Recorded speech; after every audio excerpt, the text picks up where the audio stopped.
ওই সংবিধান মেনে মৃত্যুবরণ করলে নিশ্চিত ঠিকানা হবে জাহান্নাম। বিভিন্নভাবে নির্যাতন করতেছে।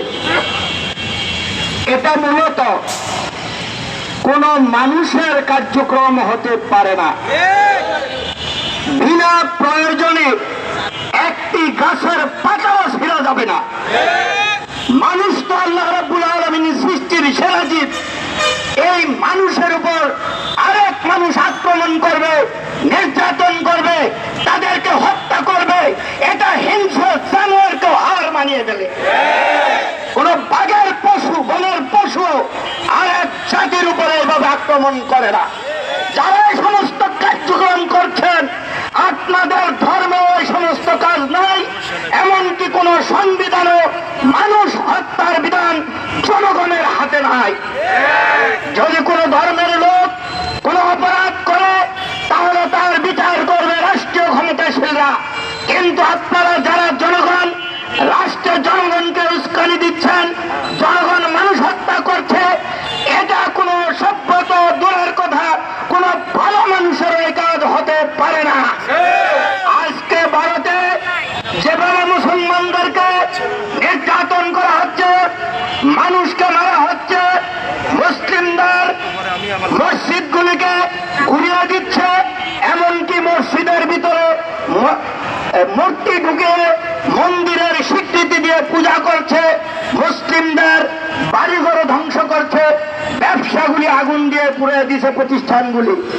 এগুলি কি কোনো কাজ হতে পারে? এটা কি মেনে নেওয়া যায়?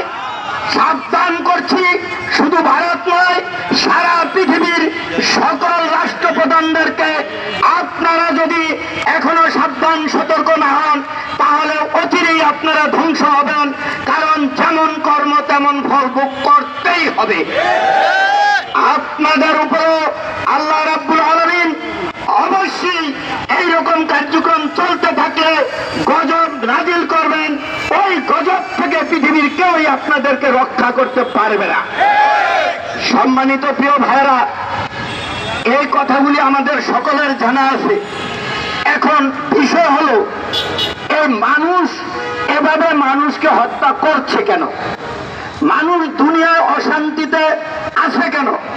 পৃথিবীর মধ্যে বিভিন্ন সময় দ্রব্যমূল্যের ঊর্ধ্বগতি ঘটছে কেন? এর মূল কারণ শোনেন। পৃথিবীতে সংবিধান দুই ধরনের। এক ধরনের সংবিধান মানুষকে দুনিয়ায় শান্তি দেয়, কল্যাণ দেয়, মানুষের অধিকার যথাযথ ফিরিয়ে দেয়, আর পরকালে জাহান্নামের আগুন থেকে রক্ষা করে জান্নাত লাভের ব্যবস্থা করে।